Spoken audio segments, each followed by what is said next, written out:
Final look বলো তোমার কেমন লেগেছে? এটা আমার স্ট্রেট লুক। এরকম জানলে আমি কখনোই তোমার কাছে আসতাম না। কেন, কিছু হয়েছে? এটা কি স্ট্রেট লুক মনে হচ্ছে? হ্যালো এভরিওয়ান, তো আমার এই ক্লায়েন্টটি দুর্গানগর থেকে আমার কাছে স্মুথনিং করাতে এসেছে। তো আমার এই ক্লায়েন্টের বোন আগের বছর পুজোর সময় আমার কাছ থেকে স্মুথনিং করেছিল। সেটা দেখার পরে আজকে ও এসছে আমার কাছে স্মুথনিং করার জন্য। তো তোমরা প্রথমে যে ভিডিওটা দেখলে ওটা জাস্ট তোমাদের নর্মালি বোঝানোর জন্য করা হয়েছে।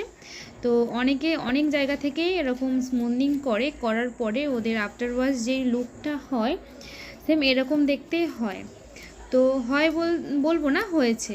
তো আমার কোনো ক্লায়েন্ট ওরা এসে আমাকে শেয়ার করেছে যে ওদের এরকম আফটার ওয়াশ এরকম লুক হয়েছে।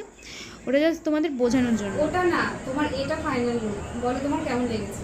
Wow, what a present surprise! আমি তো বুঝতেই পারিনি এত সুন্দর হবে।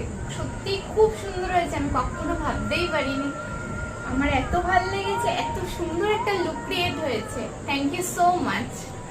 তোমাকেও থ্যাংক ইউ, এতক্ষণ ধৈর্য ধরে আমার কাছে বসে থাকার জন্য অনেক থ্যাংক ইউ তোমাকেও। তো তোমরা ওর ফাইনাল লুক দেখে তো বুঝতেই পেরেছো হেয়ারটা কতটা সুন্দর গ্লসি হয়েছে। তো তোমরা এরকম সুন্দর হেয়ার করার জন্য অবশ্যই আমার সাথে কন্ট্যাক্ট করো। আর তোমরা আমার ফুল কাজের ভিডিও দেখতে চাইলে অবশ্যই আমাকে জানিও, তাহলে তোমাদের সঙ্গে আমি শেয়ার করব।